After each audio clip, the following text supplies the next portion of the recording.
Zaid Ibrahim luah rasa was-was dengan keberkesanan strategi Tun M. Sekretariat baharu Tun M didakwa ulang kegagalan lama. Sultan Brunei puji kualiti rawatan IJN. Dakwa pembangunan Kota Madani, Ahli Majlis Pimpinan Pusat PKR Pidas Wan Saiful. Pemuda PAS Perak kecam karikatur hina Rasman. Anwar Musa sifatkan tindakan Tengku Zafrul bukan sesuatu yang mengejutkan.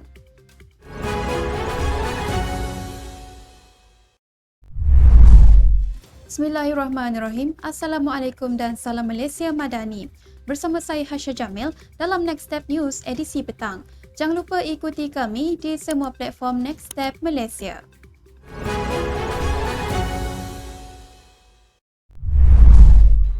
Sudah tiba masanya pembangkang menilai semula mereka dan segera membina semula kekuatan dengan strategi yang segar. Pernyataan itu dikeluarkan bekas Menteri Undang-Undang Zaid Ibrahim yang ragu-ragu dengan keberkesanan jawatan kuasa Sekretariat Melayu yang diumumkan oleh Tun Dr. Mahathir Mohamad sebagai payung besar untuk menyelamatkan kaum Melayu. Katanya di Ciapan X, usaha menggabungkan kekuatan politik Melayu sebelum ini seiring menemui kegagalan kerana parti-parti utama seperti UMNO dan PAS lebih mementingkan agenda masing-masing. Katanya bersatu telah hilang momentum dan penghijrahan besar-besaran dari UMNO yang diharapkan tidak berlaku dan kini parti itu hilang arah. PAS pula walaupun masih mempunyai sokongan teras yang setia, tidak cukup tangkas menyesuaikan diri dengan kehendak pengundi yang semakin celik dan menuntut lebih. Zaid memberi maklum balas terhadap sidang media Tun M dan sekumpulan ahli politik pembangkang dengan bekas Perdana Menteri itu mengumumkan penubuhan jawatan kuasa Sekretariat Melayu. Keputusan menubuhkan jawatan kuasa itu dibuat selepas Tun M mengadakan pertemuan dengan beberapa pemimpin politik termasuk daripada Perikatan Nasional. Sementara itu, tindakan Tun M menubuhkan Sekretariat Orang Melayu serta mengajak ahli UMNO untuk turut serta dilihat sebagai satu lagi pengulangan percubaan politik yang sebelum ini tidak membuahkan hasil. Menurut Ketua Penerangan UMNO Kedah, Syaiful Haziz Zainul Abidin berkata, usaha bekas Perdana Menteri untuk menyatukan orang Melayu melalui wadah politik seperti Gerakan Tanah Air GTA dan Parti Pejuang telah berulang kali menemui kegagalan. Malah kesemua calonnya tewas hingga hilang deposit pada pilihan raya umum ke-15. GTA ditubuhkan pada 2022 sebelum PRU 15 namun terkubur setahun selepas itu apabila Tun M selaku pengerusi mengakui gerakan itu sudah tidak berfungsi.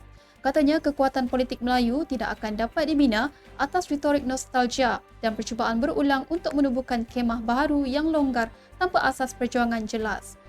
Semalam, Tun M menjemput ahli UMNO menyertai Gabungan Sekretariat Orang Melayu dalam usaha mengembalikan kuasa Melayu dalam kerajaan. Tun M berkata, gabungan turut merangkumi PAS dan Bersatu bukanlah parti politik rasmi buat masa ini. Sebaliknya menjadi payung besar untuk menyelamatkan masa depan orang Melayu dari segi politik dan ekonomi. Perdana Menteri Datuk Seri Anwar Ibrahim berkata, kualiti perkhidmatan dan kepakaran petugas Institut Jantung Negara IJN mendapat pujian Sultan Brunei Sultan Hassan Al-Bolkiah.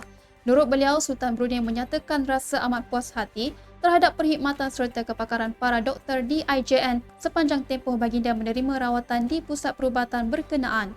Datuk Seri Anwar berkata, penghargaan itu disampaikan secara peribadi oleh Sultan Brunei ketika beliau menziarahi baginda di IJN petang semalam sebelum baginda berangkat pulang ke Bandar Seri Begawan hari yang sama. Katanya, baginda menyatakan walaupun baginda mempunyai pengalaman dengan perkhidmatan kesihatan bertaraf antarabangsa dan akses kepada institusi perubatan terbaik dunia, namun baginda amat berpuas hati dengan mutu khidmat, kecemerlangan serta kecekapan doktor-doktor di IJN. Perdana Menteri berkata demikian pada Forum Ilmuwan Malaysia Madani FIMCD 6 di Menara Prasarana. Datuk Seri Anwar berkata, pujian itu seharusnya menjadi dorongan kepada sektor kesihatan negara serta sektor lain untuk terus meningkatkan kualiti perkhidmatan dan tidak sekadar berbangga dengan pencapaian sedia ada.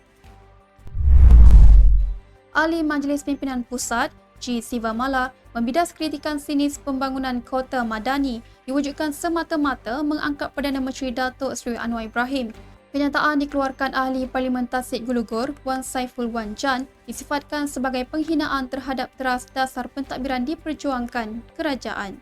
Menurutnya, Madani ialah singkatan kepada nilai kemampanan, kesejahteraan, daya cipta, hormat, keyakinan dan ihsan sebagai prinsip utama kerajaan yang memperjuangkan takbir urus baik, pembangunan inklusif serta kesejahteraan rakyat. Tambahnya, perlu ditegaskan bahawa kota Madani bukan kota Anwar seperti didakwa secara sinis oleh beliau.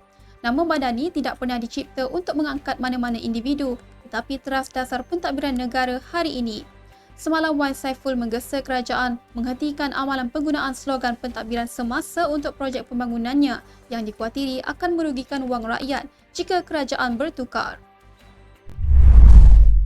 Dewan Pemuda PAS Perak mengesham sekeras-kerasnya tindakan Ketua Pemuda DAP DAPSI, Bo Kah Leong yang memuat naik hantaran di media sosial berupa karikatur badut yang dianggap menghina Ketua Pembangkang Dewan Negeri Perak Rasman Zakaria.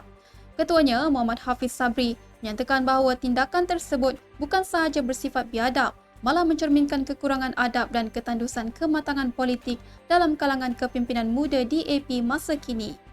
Menurut beliau, karikatur tersebut bukan sekadar tidak beretika, bahkan melangkaui batas perbezaan pandangan politik yang sihat selain ia merupakan satu serangan peribadi yang memperlekeh suara rakyat yang dibawa oleh Ketua Pembangkang di dalam Dewan Negeri. Timbalan Ketua Pemuda PAS Malaysia itu turut menegaskan bahawa pemimpin DAPSI perlu faham bahawa budaya politik karikatur bukanlah lambang demokrasi. Sebaliknya, ia adalah petanda muflis hujah dan cetek pemikiran. Katanya, jika benar DAP menjunjung prinsip demokrasi, maka hujah sepatutnya dibalas dengan hujah. Justru pihaknya menyokong penuh siasatan polis yang sedang dijalankan dan mendesak agar tindakan sewajarnya diambil sekiranya wujud pelanggaran mana-mana peruntukan undang-undang, termasuk bawah Akta Komunikasi dan Multimedia 1998. Bekas Setiausaha Agung UMNO, Anwar Musa menyifatkan tindakan Tengku Zafrul Abdul Aziz meninggalkan UMNO bukan sesuatu yang mengejutkan, sebaliknya telah dirancang bersama pimpinan tertinggi parti itu. Katanya dalam satu hantaran di laman Facebook, walaupun akar umbi menzahirkan rasa tidak puas hati, pimpinan UMNO dikatakan telah memahami situasi berkenaan dan tahu bagaimana untuk mengurus kemarahan tersebut.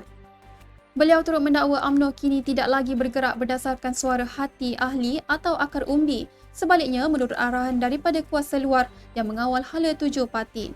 Katanya secara sinis, sebab itu Perhimpunan Agung UMNO PAU, MKT Majlis Kepimpinan Tertinggi BN Barisan Nasional dan lain-lain semua terpaksa ikut skrip yang disusun Cikgu.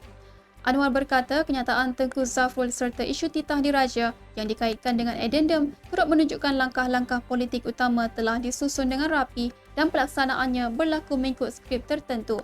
Katanya UMNO kini tidak lagi memperjuangkan kehendak sebenar ahli tetapi menjadi alat kepada pihak berkepentingan. Sekian untuk edisi petang ini. Ikuti perkembangan semasa isu-isu panas politik Malaysia setiap hari hanya di Next Step News. Jangan lupa untuk follow Facebook Next Step Malaysia dan subscribe YouTube Next Step TV. Next Step Malaysia, bersama melangkah dengan yakin. Saya Hasya Jamil. Assalamualaikum dan salam sejahtera.